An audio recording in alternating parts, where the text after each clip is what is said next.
Imaginez, un instant, le soleil qui a éclairé l'humanité pendant des millénaires s'éteint soudainement. Il n'y a plus d'horloge, plus de compte à rebours. Le temps vient de s'arrêter. C'est le jour que l'histoire redoutait, le jour où tous les chemins de l'humanité se croisent enfin, rois et mendiants, croyants et sceptiques, milliardaires et oubliés.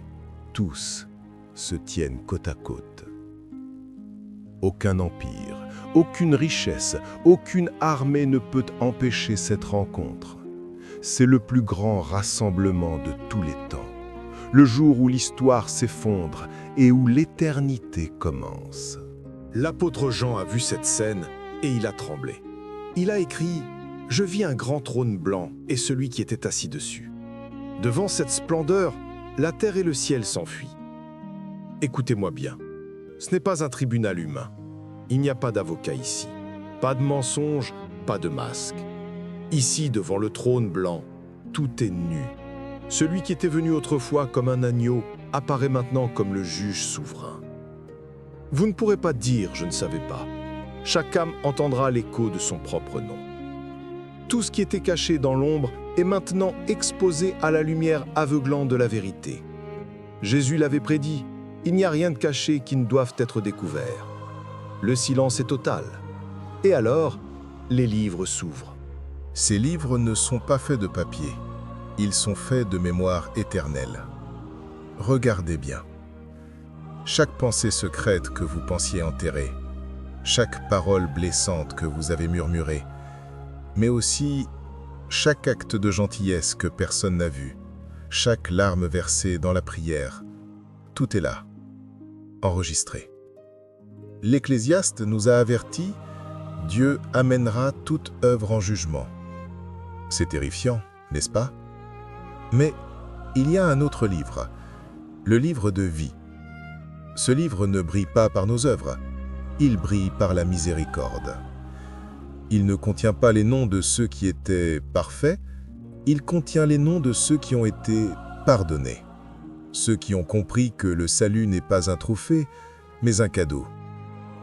La question qui décidera de votre éternité est simple. Votre nom est-il écrit dans ce livre? Vient alors le moment le plus déchirant de l'histoire, la séparation.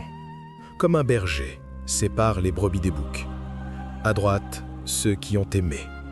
À gauche, ceux qui ont vécu pour eux-mêmes.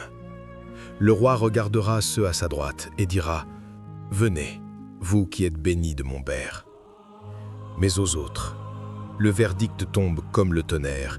Ils ont choisi une vie sans Dieu sur terre, ils recevront une éternité sans Dieu. Ce n'est pas Dieu qui est cruel, c'est la justice qui est parfaite. On ne se moque pas de Dieu. Ce qu'un homme aura semé, il le moissonnera aussi. À cet instant, les titres, l'argent, la gloire, tout cela brûlera au feu de la vérité. Seule l'âme reste. Mais après le feu, vient la lumière. Pour ceux dont le nom est écrit, Jean écrit « Je vis un nouveau ciel et une nouvelle terre. Fermez les yeux et imaginez. Plus d'hôpitaux, plus de cimetières, plus de guerres, plus d'adieux. Dieu lui-même essuiera toute larme de leurs yeux. La mort n'est plus, le deuil n'est plus. Nous reviendrons à l'état original de l'Éden, mais en mieux, face à face avec le Père. C'est la maison que votre âme a toujours cherchée, sans le savoir. La paix parfaite. Mais écoutez-moi bien, ce jour n'est pas encore arrivé. La trompette n'a pas encore sonné. Aujourd'hui, vous respirez encore, votre cœur bat encore. C'est le temps de la grâce. Ne laissez pas cette vidéo être juste un divertissement. Laissez-la être un avertissement et une invitation d'amour. La croix était le tribunal anticipé, où Jésus a pris votre condamnation. Il ne veut pas vous juger, il veut vous sauver. Si vous entendez sa voix aujourd'hui, n'endurcissez pas votre cœur. L'éternité est longue. Où la passerez-vous? Si vous voulez avoir l'assurance que votre nom est écrit dans le livre de vie, faites cette prière avec moi là où vous êtes.